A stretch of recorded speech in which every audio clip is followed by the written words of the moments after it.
gosse, tu vas mourir de froid.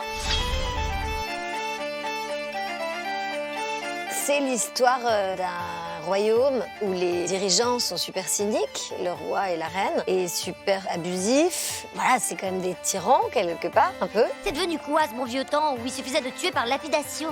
La foule y prenait tellement de plaisir. Et l'écuyer qui veut rentrer à leur service et plein d'idéaux de justice. Donc c'est la confrontation naïve et drôlatique, je dirais, entre ce personnage principal de Patrick qui est hyper idéaliste, hyper pur, et un monde tout pourri, le monde du pouvoir qui est tout pourri.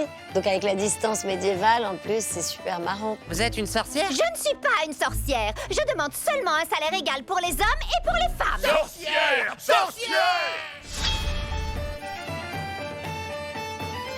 La reine Tulipe, ce qui est très drôle, c'est qu'elle a ce côté cynique, désabusé, mais elle a aussi une façon de détourner les codes et d'exercer sa liberté totale de meuf un peu punk, quoi. C'est-à-dire qu'elle baise, elle adore la liberté anard qu'elle s'est octroyée par petites bulles dans cette existence cadrée de reine.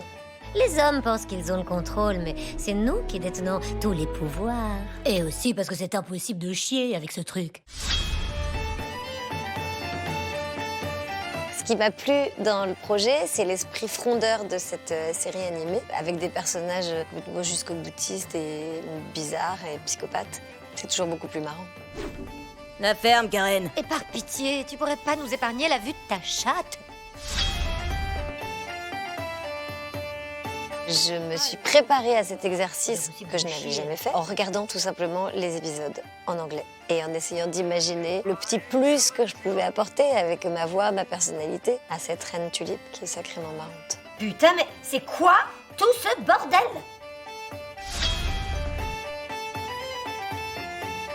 La voix américaine, elle est géniale, mais elle a un côté résolument méchante qui est moins dans mon ADN de voix, j'ai l'impression. J'ai essayé d'insérer une petite couleur un peu différente. Je trouvais ça drôle de la faire légèrement distanciée, quoi. Avoir un petit recul et avec beaucoup d'accidents, beaucoup de nuances. Emmerdeuse.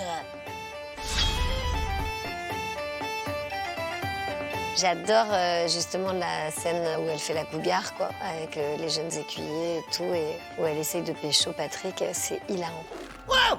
Tu as déjà baisé accroché à un chandelier de 300 kilos, boulonné à la hâte sur le plafond d'une tente en toile? Vraiment, pour moi, c'est comme South Park ou les Simpsons, vraiment. C'est-à-dire qu'il y a un truc hyper attachant. C'est à la fois burlesque, hyper trash, mais avec des petits personnages en bois qui n'ont pas de bras, pas de jambes. Donc il y a quand même une ironie de base avec ces petits personnages bizarres qui font qu'on adhère très très vite, je trouve, au ton et à la trashitude. Bien sûr.